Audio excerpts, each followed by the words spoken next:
चचा हो चचा हम कह रही भाई कि हमरा जे देर भेल ओकरा लेल क्षमा चाहिए और जितना हमरा सजा मिले के चाहिए उतना चचा हमरा सजा डांट के दे देला, लेकिन मजबूरी थी एक ऐसे काम में जो जिसका बहुत यहाँ स्पष्टता तो नहीं किया जा सकता है। देखिए विवेकानंद जी की एक वाणी थी कि स्वस्थ शरीर में ही स्वस्थ मन विराज सकता है, और जब तक आपका मन स्वस्थ नहीं होगा तब तक स्वच्छ विचार नहीं आएगा और आप कुछ भी नहीं कर पाएंगे। इसलिए लोगों ने कहा है कि धन में सबसे उत्तम स्थान रखने वाला कुछ है तो चरित्र के बाद वह स्वास्थ्य का ही स्थान है। इसलिए स्वास्थ्य के इस मंदिर में आप सब आए हैं, आपके बीच हैं।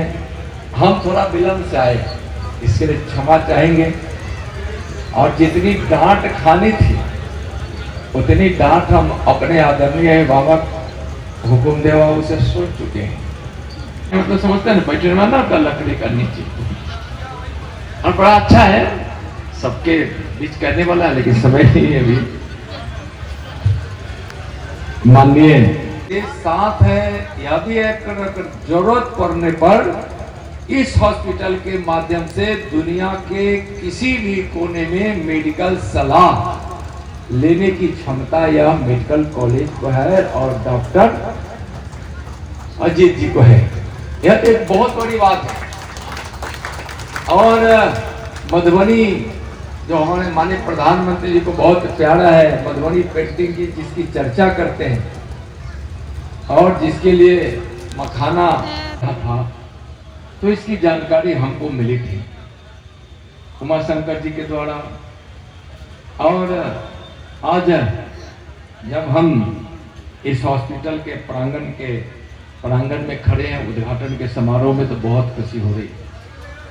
और यह हॉस्पिटल की सबसे बड़ी विशेषता यह है कि इसके निदेशक डॉक्टर अजीत जी एक हार्ट स्पेशलिस्ट तो नहीं, लेकिन इनकी क्षमता यह है कि इस हॉस्पिटल में जितने डॉक्टर हैं उनका तो है, और व्यवहार कुशलता न हो तो राजनीति में असफलता ही मिलेगी।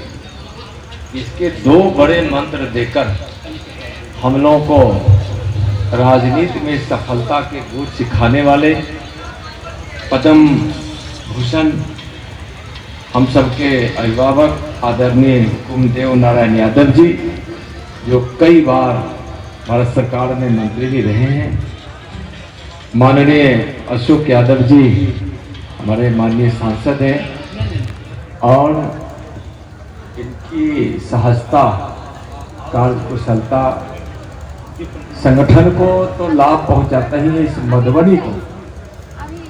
और वास्तव में